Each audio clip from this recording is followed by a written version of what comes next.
The Prime Minister says it's part of a traditional Labor budget, giving back to those who really need it. In a pitch to families, the government will fund direct payments to parents of school-aged children to help with education costs. There'll be $820 for eligible families of high school students and $410 for primary school students. The opposition says it's a poorly designed attempt to compensate for the carbon tax. Here's ABC political reporter Nada Gilmore. The budget shopping list's complete. G'day, Jess. Hello. And there's a gift for families. In the winter uniforms. From a government keen to make every cent count. $5.48, that's pretty good. That is pretty good. They've hinted at budget pain on Tuesday. Today it was all about gain for families with school-aged children. This is a helping hand for those families because we understand that so many families are under pressure.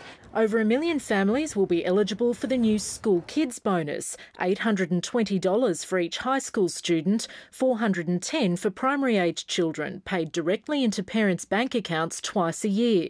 The total price tag, $2 billion over the forward estimates. It is going to mean that parents get money in their bank accounts when they need it. It will be means tested and replaces the current system of claiming back expenses. The first payments will flow within weeks, with legislation to be rushed into Parliament. The Labor Party is panicking about the impact of the carbon tax on everyday Australians, and they're trying to give people a sugar hit with an upfront payment. There is more sweet news. Dental care's set for a $500 million boost, including a blitz to reduce public waiting lists.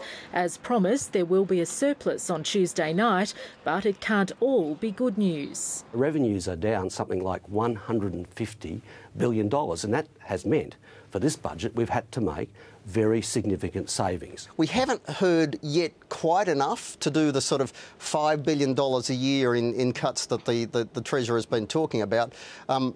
There may still be some bad news out there. The government's doing its best to keep the focus on the budget, but it won't last. Fair Work Australia is preparing to release a statement tomorrow on its report into the Health Services Union. And the major parties are continuing to trade blows over the allegations against Peter Slipper. Not to mention persistent leadership questions. This Prime Minister is as tough as nails, and she ain't going anywhere. See you tomorrow. Hoping for a smooth ride through budget week. Nada Gilmore, ABC News, Canberra.